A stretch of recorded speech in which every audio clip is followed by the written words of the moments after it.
მოგესალმებით, დღეს ორშაბათია და ჩვენი სამედიცინო გადაცემა თეთრი ორშაბათი კვლავ ეთერშია. დღევანდელ გადაცემაში ჩვენ ძალიან საინტერესო თემა გვაქვს, საუბრობთ სწორედ ისეთ თემაზე, რომელიც საზოგადოებაში კვლავ ტაბუ დადებულ თემად რჩება. თუმცა რეალურ ცხოვრებაში ის ძალიან მნიშვნელოვანია, ძალიან გავრცელებულია და უამრავი ადამიანის პრობლემას წარმოადგენს.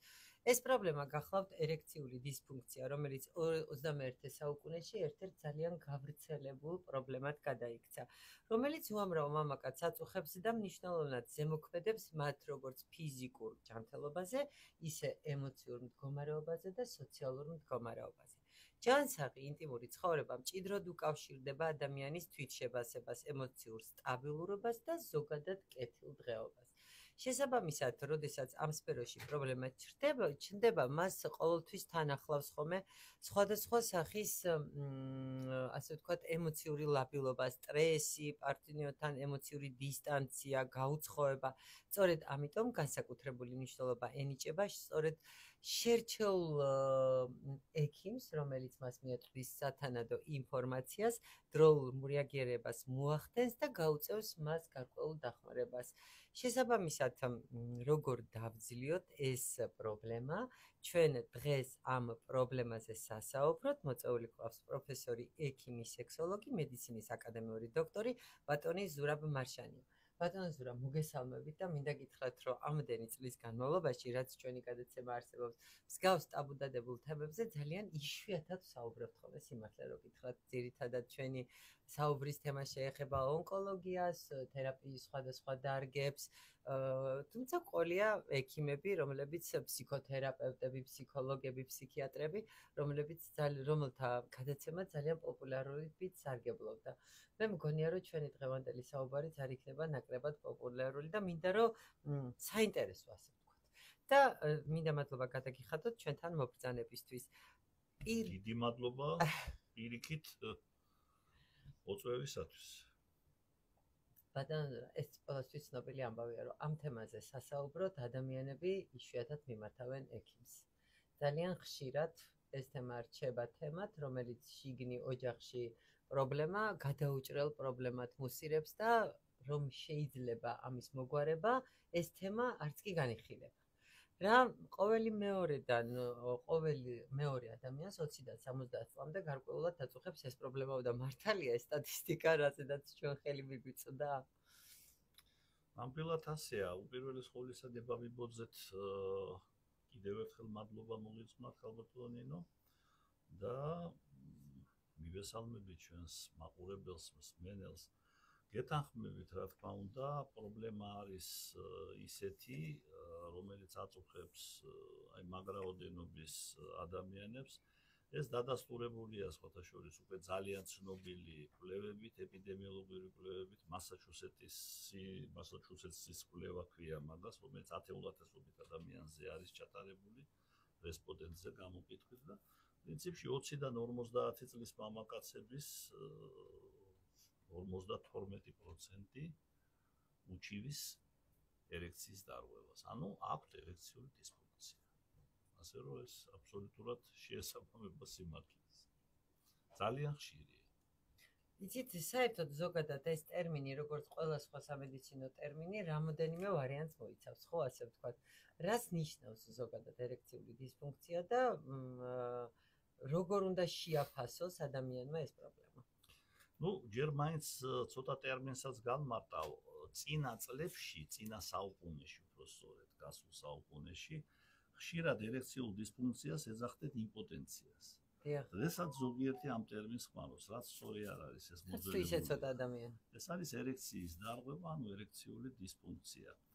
და ესე იგი, როცა ჩვენ ვამბობთ აი ამ პრობლემის სერიოზულობაზე და სიმძიმეზე, ძირითადად ეს დაკავშირებულია იმასთან, რომ ძალიან დიდი ტრავმატიზაცია ხდება პიროვნების, არა მარტო მამაკაცის, არამედ ქალის. იმიტომ რომ ეს ითვლება, ესე იგი, ერთ-ერთ ყველაზე უფრო დრამატულ და მწვავე სექსუალურ დისფუნქციად, ერექციულ დისფუნქცია, ერექციის დარღვევა. და შესაბამისად, აქ დიდი მნიშვნელობა აქვს დროულ დიაგნოსტიკას, ну დროული დიაგნოსტიკა ზოგს გონია რა თუნდა დიაგნოსტიკა გასაგებია ერექცია არა აქვს სექს ვერ ატარებს ხარისხო აქვს სექსი და ასე შემდეგ იმიტომ რომ ერექცია არის ასე ვთქვათ დარღვეული ეგრე არ არის იმიტომ რომ მთავარი ერექციული დისფუნქციის სწორმკურნალობაში არის დიაგნოსტიკა რომელიც საშუალებას იძლევა გავიგოთ ის ძირითადი მიზეზები მე მინდა ხაზი გაუსვა მიზეზები იმიტომ რომ ერთი მიზეზი არასოდეს არ იწვევს ერექციულ დისფუნქციას, მიზეზები არის რამდენიმე, მაგრამ ერთი არის ყოველთვის ძირითადი. და ამიტომაც ეს დიაგნოსტიკა საკმაოდ რთულია და ასეთ პირობებში, რა თქმა უნდა, დიდ მნიშვნელობას იძენს რამდენად კვალიფიცირებულ სპეციალისტთან მოხდება პაციენტი პირველად. კარგია, როდესაც მოხდება სექსოლოგთან, კვალიფიცირებულ სექსოლოგთან, იმიტომ რომ სექსუალური დისფუნქციის სპეციალისტია ის და თვითონაც ადამიანი, როდესაც აფიქსირებს აი ერექციის დარღვევას, არა? თქვენ ძალიან კარგი კითხვა დამისვით, აი რანაირად უნდა მიხვდეს და რა როდის უნდა ატეხოს განგაში ადამიანმა, ხო? მე ესე გავიგე. ესე იგი საქმე რაშია, იცით? ხანდახან არის ესეთი ილუზორული შეხედულებები მის თაობაზე. აი მე არა მაქვს არანაირი ერექციის დარღვევა, ისეთი მშვენიერი ერექცია მაქვს, არანაირი პრობლემა არ აქვს. როდესაც ჩაეძიები ეს პაციენტს, თურმე ის აფასებს მის ერექციას მასტურბაციის დროს. როცა მასტურბაცია ეს არ არის სექსუალური სექსი არ არის ეს არის სექსუალური აქტივობის სუროგატული ფორმა. და ერექციული ფუნქციის შეფასება შეიძლება მხოლოდ და მხოლოდ ასე ვთქვათ, პენეტრაციული სექსის მეშვეობით. ესე იგი, ვაგინალური სექსის მეშვეობით. ამ ადამიანს, რომელიც ამბობს, რომ მე მშვენიერი ერექცია მაქვს, შეიძლება ვაგინალური სექსი ქონდა რამდენიმე წლის წინ. და ის, ასე ვთქვათ, არ არის ადეკვატური ამ თავის პრობლემასთან დაკავშირებით, არც ექიმს არ მიმართავს. შეფასებაში, დიახ. და საერთოდ ესე იგი რა არის, იცით, კიდევ ერთი შეცდომა, ძალიან დიდი შეცდომა, რომელსაც უშუალოდ მამაკაცი, რომელსაც სოლიც ყავს რეგულარული სექსის აქვს ყველაფერი. ის თვლის, რომ პრობლემა მხოლოდ მაშინ არის, როდესაც დაიწყება ფიასკოები. ფიასკო იტალიური სიტყვა ნიშნავს კატასტროფას, წარუმატებლობას, ხო? იტალიელები ფეხბურთთან მიმართებაში თვლიან მაგას, როგორც პარის სენ-ჟერმენს მოვიდა ფიასკო. ესე იგი, ამას უძახიან ფიასკოს, არ არის ეგრე. ფიასკო არის, როდესაც ვერ შედგა სქესობრივი აქტი, ანუ წარუმატებლობა, კატასტროფა. ხო და აი ეს არის, ესე იგი, პირველი განგაშის ზარი. არა, განგაშის ზარი უნდა იყოს მაშინ, როდესაც ხდება ეგრეთ წოდებული, აი სექსოლოგიური პრინციპი არის ასოს რიგიდობის, ანუ ასოს სიმკვრივის დაქვეითება, სიმკვრივის ხარისხის დაქვეითება. აი ეს უკვე არის ერექციის დარღვევა. ამ დროს შესაძლებელია წარმატებული სექსი და უფრო ხშირად წარმატებულადაც იწყება და მთავრდება, მაგრამ როდესაც ეს სიმკვრივე ნაკლებია, ვიდრე იყო ადრე, ეს უკვე ნიშნავს, რომ არის დაავადება, არის ერექციული დისფუნქცია და რა თქმა უნდა, უკეთესია მაგ დროს ჩარევა, ვიდრე მოგვიანებით, როცა დაიწყება ფიასკოები. თავისთავად, როგორც ყველა პრობლემა, შეიძლება ქონდეს რამოდენიმე გამომწვევი მიზეზი. ეს არ იყოს მხოლოდ ორგანული, ეს იყოს ემოციური, ფსიქოლოგიური და 1000 სხვა, ხო? რაც მათ შეიძლება მიგვიყვანოს. მაინტერესებს, როდესაც თქვენთან მოდის პაციენტი თუ აღიარებს ამ პრობლემას და მოდის ამ ჩივილით. როგორ იწყებთ მის გამოკვლევას? უჭირს აღიარება, უჭირს. აი ტიპიური შემთხვევა რა, ეს საქართველოს. მაგრამ თქვენთან რატომ მოვიდა მაშინ? ა? რატომ მოვიდა? თუ ჭირს აღიარება თქვენთან რატომ მოვიდა? თავის თავთან უჭირს, ესე იგი, თავის თავს გამოუწყდეს იმაში, რომ მას აქვს ერექციის დარღვევა და მოდის მეუბნება. ახლა მე უკვე სახეზე ვატყობ, რომ ერექცია აქვს დარღვეული. მაპატიეთ, მაგრამ იქლა გამოცდილება 88 წლიდან მუშაობ ექიმ სექსოლოგად. შემიძლია უკვე სახის გამომეტყველებითაც თქვა, რომ ერექცია აქვს დარღვეული რა. ისი ძახის მე დარღვეული მაქვს ეაკულაცია. მე ძალიან ადრე ვასრულებს იმას აქტს და მე ვიცი, რომ ეს არ არის ესე. კი, ეაკულაცია დარღვეული აქვს, მაგრამ მისი მთავარი პრობლემა ერექციის დარღვევა და მე ჩავეკითხები და აი ესეთი ასე ვთქვათ ჩაკითხვა გამოძიების გზით დავადგენთ, რომ აქვს საკმაოდ მძიმე ერექციული დისფუნქცია. უჭირს ამის აღიარება. უჭირს. არადა ეს აღიარება აუცილებელია იმისათვის, რომ პრობლემა დავძლიოთ. და რაც შეეხება მიზეზს, არა, იცით რა, წინა საუკუნეს ისევ გადავწყვეტი, წინა საუკუნეში და ადრეულ პერიოდში ექიმებს მიაჩნდათ, რომ უპირატესად კი არა, თითქმის 100%-ში ფსიქოგენური ფაქტორებით იყო გამოწვეული ერექციის დარღვევა. ეხლა უკვე შეიცვალა მიდგომა და ეხლა ჩვენ თამამად შეგვიძლია ვთქვათ, რომ 85%-ში, 80-დან 85% და შეიძლება მეტიც მიზეზი არის ორგანული.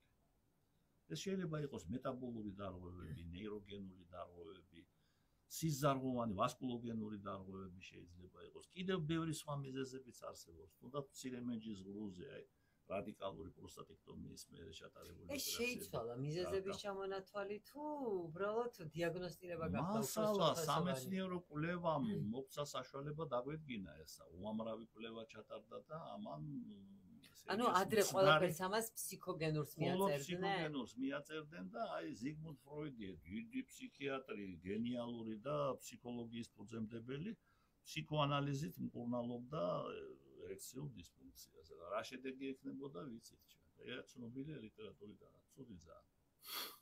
ძალიან საინტერესოა. იცით თუ ეს მარტო ფსიქოლოგიური იქნებოდა ალბათ და რაღაც გარკვეულ გავლენას თუ არის ფსიქოლოგიური როლი, გარკვეულ გავლენას ახდენს ალბათ ის მედიკამენტები, რასაც არც თუ ისე ცოტა რაოდენობით ადამიანი მოიხმარს. არის სპეციალური ესე იგი ერთ-ერთი ფორმა არის ისითვლება ორგანულად სხვათა შორის. ანტიდეპრესანტები, ნარკოტიკები. არა მარტო, არის ეს ცალკე ჯგუფია, იცით, ესე იგი აი ქრონიკული ნარკომანია და ტოქსიკომანია. ტოქსიკომანია ხშირი მიზეზია სხვათა შორის, დაახლოებით 7%-ს წარმოადგენს, ასე ვთქვათ, ორგანული გენეზის ერექციული დისფუნქციისა და არის კიდე სხვა მედიკამენტოზური საშუალებით გამოწვეული. დაახლოებით ცოტა ნაკლები, მაგრამ მაგდენივე რა. და აი როდესაც ვამბობთ ფსიქოგენურ, ასე ვთქვათ, მიზეზზე და ორგანულ მიზეზზე, იცით, ეს მხოლოდ და მხოლოდ ლაპარაკი შეიძლება იყოს უპირატესი, რომელი არის ყველაზე წამყვანი. თორე ერთად არის, როგორ შეიძლება არ იყოს ფსიქოგენური, ასე ვთქვათ, რეაქცია ერექციის დარღვევაზე. ადამიანს შფოთვა აქვს, შეიძლება დეპრესიაშიც ჩავარდეს, ეს ხო თავისთავად მოქმედებს, არა? და იგივე მაგალითად, როცა არის ფსიქოგენური, ან დაუშვათ ფსიქიკური სტრესით გამოწვეული, ეს არის წარუმატებლობის ნერვოზი ქვია მაგას, აი პირველი სექსი ცხოვრებაში დამთავრდა ფიასკოთი, რომელიც მართლა ინერვიულა რა და მერე ვერაფრით ვერ დაძლია ესა, ხო? და ბოლოს მკურნალობის ან რაღაცის საშუალებით დაძლია და ყველაფერი ნორმალურად არის, მაგრამ სანამ ეს ფსიქოგენური ხასიათის, ასე ვთქვათ, პრობლემა მიდის, მან, ასე ვთქვათ, ორგანული ცვლილებებიც ვითარდება. ასე რომ შეიძლება ითქვას, რომ ერექციული დისფუნქციის მიზეზი ერთი არასოდეს არ არის, არის რამდენიმე. ამიტომაც ყველას გამოვლენა და შესაბამისად, ესე იგი, ყველა პრობლემის მოგვარება არის აუცილებელი იმისათვის, რომ მივიღოთ დადებითი შედეგი და დადებითი შედეგი რა შეიძლება იყოს? ან საერთოდ სექსის აღდგენა, თუ წლები ან თვეები არ ქონია სექსი, ძალიან ბევრია ეგეთი. ან კიდევ არსებული სქესობრივი ცხოვრების, ანუ სექსის ხარისხის გაუმჯობესება, სიხშირის მომატება, რომ იყოს რეგულარული, ხშირი სექსი, კარგი ხარისხის და ეს იყოს, ასე ვთქვათ, მყარი, რომ ეს რემისია გაგრძელდეს რაც შეიძლება მეტი ხნის განმავლობაში. აი ეს არის მიზანი. იცით, თქვენ ბრძანეთ ახლა ეს მულტიპროფილური რაღაცა საბჭოს მიერ განსახილველი პრობლემა, ასე ვთქვათ.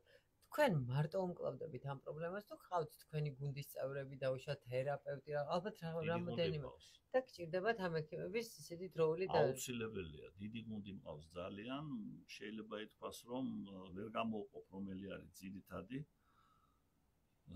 ნუ რო არ შევეხოთ ახლა ლაბორატორიულ მეთოდებს, რაც ძალიან მნიშვნელოვანია, ხო, იგივე ჰორმონალური სტატუსის განსაზღვრა, იგივე აი როცა ლაპარაკია მეტაბოლურ ცვლილებებზე, ხო, როგორც მიზეზი ერექციული დისფუნქციისა, ხო, უნდა გაკეთდეს გლიკოლიზებული ჰემოგლობინი, რომ გამოვრიცხოთ შაქრიანი დიაბეტი.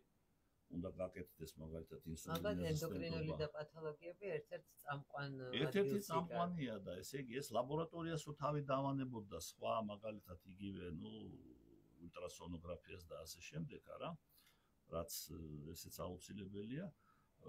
ძალიან მნიშვნელოვანი არის ისეთი სპეციალისტის ჩართვა, აი ამ გუნდში მე მყავს ესეთი კარდიოლოგი რა, რომელმაც იცის სექსოლოგია. სექსოლოგია მე ვასწავლე. ყველაზე დიდი სექსოლოგი იქნება კარდიოლოგებს შორის. ნამდვილად ესეა. ხო და ეს რისთვის არის ისიც საჭირო. ეს ჩვენ დღევანდელ თემასაც ეხმიანება. ჯერ ერთი იმიტომ, რომ ერთ-ერთ მიზეზად, როცა ჩვენ ლაპარაკობთ მეტაპოლურთვის, ესე იგი ცვლილებებზე, ათეროსკლეროზზე ლაპარაკობთ, ხო? აქ ხომ მივდივართ ჩვენ გულსიზარდვა სისტემების დაავადებებთან, რა, გულისშემიურ დაავადებასა და ასე შემდეგ, არა? და რეალურად მე ხშირად მიყვარს ხოლმე პაციენტისთვის თქმა, რომ გულსიზარდვა დაავადება და ერექციული დისფუნქცია, აი, დედმამიშვილები არიან, ბიძაშვილებიც კი არ არიან რა. როცა არის ერთი, არის მეორე. ერთი მეორეს მარკერებია, იცი. თუ ადამიანს აქვს ერექციული დისფუნქცია, ყველა ვარიანტში მას აქვს სერიოზული პრობლემები გულსიზარდვა სისტემაში და პირიქით. აი ეს ძალიან მნიშვნელოვანია. ამ თვალსაზრისით ამ გუნდში, ესე იგი, კარდიოლოგის ყოფნას აქვს ძალიან დიდი მნიშვნელობა და კიდე რა თქმა უნდა, ეს არის ძალიან მნიშვნელოვანი, როცა ვლაპარაკობ ფსიქოგენურ ფაქტორებზე, 15-20% და მეტიც არის ხოლმე და მე ფსიქოგენური ფაქტორი ყოველთვის მეორადი, ასე ვთქვათ, ფაქტორის სახით უარყოფითად მოქმედებს, არა? და მე თვითონ, ესე იგი, ყველაფერს რო თავი დავანებოთ ფსიქიკის, ფსიქიკური სტატუსის, ასე ვთქვათ, დადგენა აუცილებელია ჩემთვის, რომ ჩავატარო ინტერვენცია სპეციალური, ხო?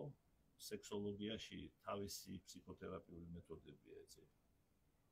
ეს წყვილები ერთად დადიან თუ ერთად დადიან? წყვილოვანი ფსიქოთერაპია ქვია მაგას, couple therapy. ხო და აი უყურეთ რა არის, აქ ძალიან მნიშვნელოვანი ესეთი სადიაგნოსტიკო მეთოდის გამოყენება, როგორიც არის ფსიქოდიაგნოსტიკა. რომელიც საკმაოდ რთულია, საკმაოდ მაღალ კვალიფიკაციას მოითხოვს კლინიკური ფსიქოლოგისგან. მე მყავს გუნდში კლინიკური ფსიქოლოგებიც, რომელიც აწარმოებენ. ასე იგი, აქ უკვე ვიცით ფსიქიკის მდგომარეობა და ვიცით როგორ ჩავერიოთ, მედიკამენტოზურად თუ ინტერვენციის სახით და ასე შემდეგ. ფსიქოთერაპია და რა თქმა უნდა, ძალიან მნიშვნელოვანი, ასე ვთქვათ, წევრი ამ გუნდისა არის გინეკოლოგია. როცა ლაპარაკი არის ქალის სექსუალურ დისფუნქციაზე, ამ სამკურნალო გუნდში აუცილებლად უნდა იყოს გინეკოლოგი. მე მყავს, ასე რომ დიდი გუნდი ყავს ჩვენ. ეჭვიც არ მეპარებოდა ამ კითხვას. ფეხბურთის შეიძლება 11-ნი არა ვართ, მაგრამ 10-თანი არა. იცით, ეს იმდანაც რთული თემაა ჩემი აზრით, რომ შემთხვევათა მაღალ პროცენტში ამ პრობლემის გააზრების თუ შეგრძნობის შემდეგ პირველ რიგში ალბათ იწყებენ ინტერნეტში ინფორმაციის მოძიებას. და აქვთ არაკომპეტენტური წყაროები და არაკომპეტენტური ინფორმაცია, შემდგომში იწყებენ თვით რაღაც გარკვეული მედიკამენტების მიღებას, როგორც წესი და რიგია საქართველოში. არსებობს თუ არა ეს პრობლემა თქვენ პაციენტებთან მიმართებაში, ანუ რა იყო ჩემი კითხვის არსი?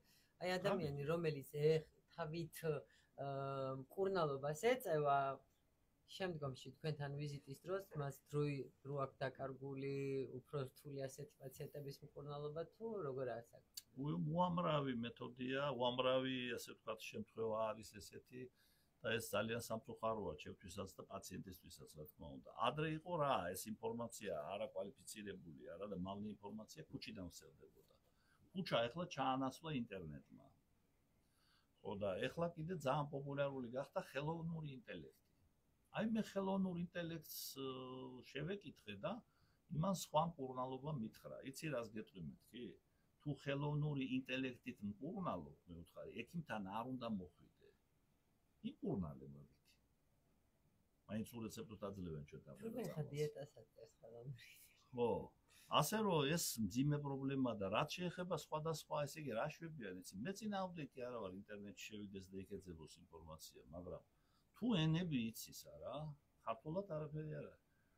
ჩემი წიგნია მარტო და თუ იყიდიან, იყიდება. ესე იგი, ქართულად არაფერი არ არის, არის უცხო ენებზე. თუ უცხო ენებს ფლობს, კი ბატონო, შევიდეს, მაგრამ შევიდეს და წაიკითხოს სამეცნიერო სტატიები და არა ვიღაც მაპატიეთ და მძიმე ფსიქიკურად დაავადებული ადამიანების ბლოგები რა, რომელიც რაღაც სისულელეებს წერენ, მავნებლობას წერენ. და მრავლად არსებობს ასეთი. ვაიმე, უამრავი. და აი მე წავიკითხე ესა და. რა თქმა უნდა პრობლემას მიქმნის რა.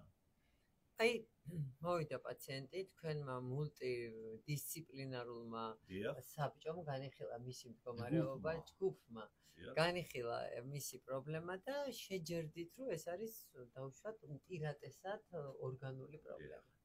ასეთ დროს ალბათ ერთვება გარკვეული მედიკამენტები, ხო? რა თქმა უნდა, მაგრამ საერთოდ ჩვენ უნდა ვთქვათ, ესე იგი თვითონ აი ასე ვთქვათ ფუნდამენტალურ საკითხს შევეხოთ. აი როცა ლაპარაკია ერექციული დისფუნქციის მკურნალობაზე, არა უკვე მივედით მაგ მნიშვნელოვან საკითხზე.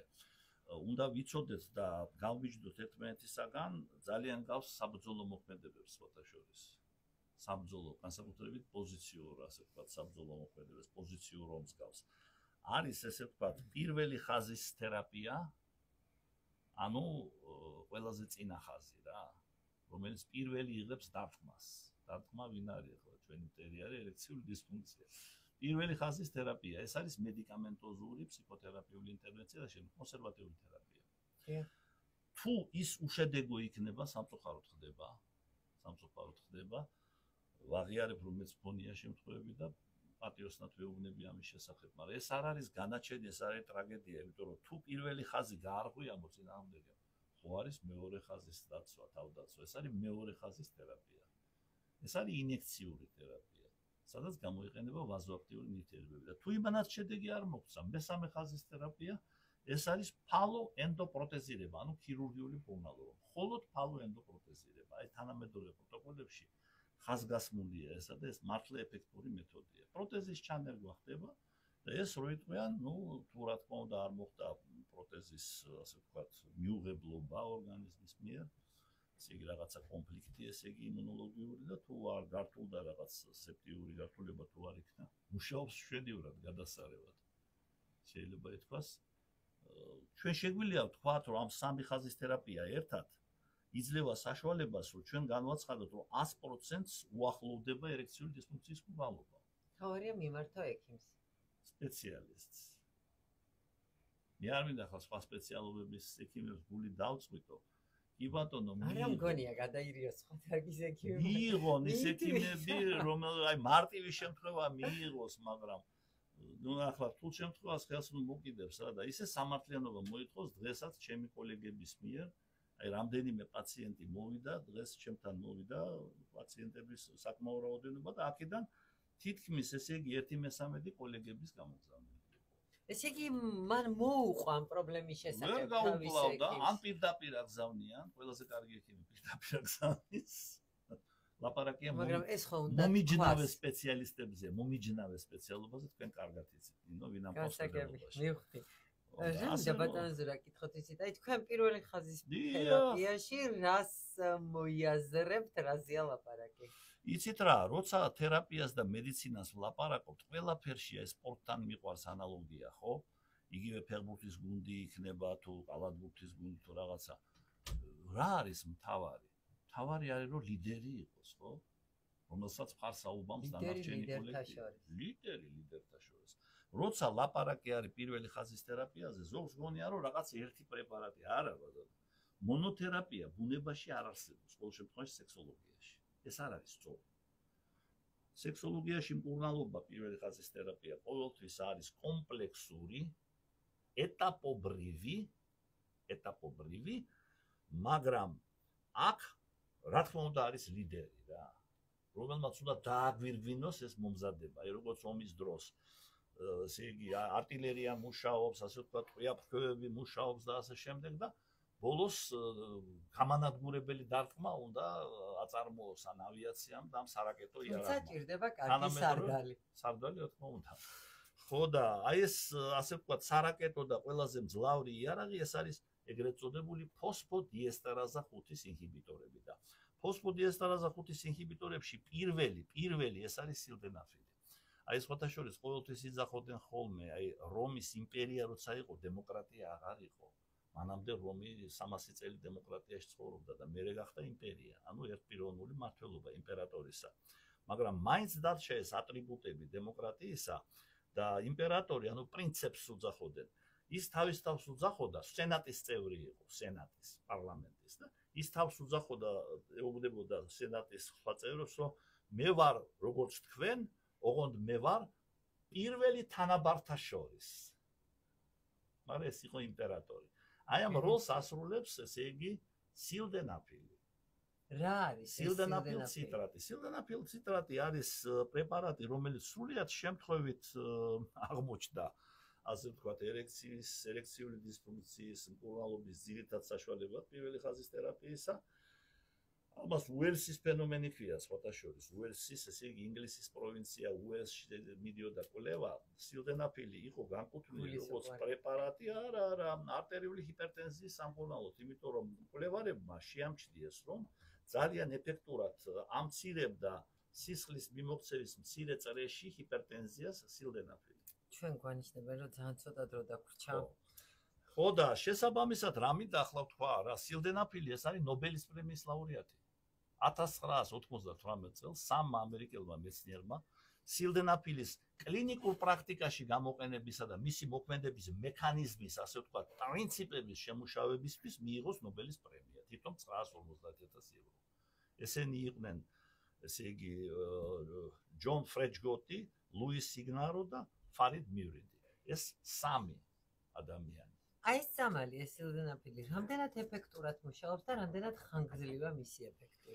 ესე იგი, სილდენაფილის ეფექტი გრძელდება 4 საათის განმავლობაში, ის მიიღება უშუალოდ, ესე იგი, სქესობრივი აქტის წინ 40-50 წუთით ადრე. რა თქმა უნდა, აუცილებელი პირობა არის სექსუალური აგზნება უნდა იყოს, ესე იგი, პაციენტმა უნდა მიაღწიოს ერექციას, რომ იმუშაოს სილდენაფილმა. ეხლა ჩვენ სულ რამოდენიმე წუთი რეკლამაზე უნდა გავიდეთ და შემდგომში ისევე მოგვეცემა პატარა დასკვნის სახით 1-2 სიტყვა რო ვთქვათ. კი ბატონო.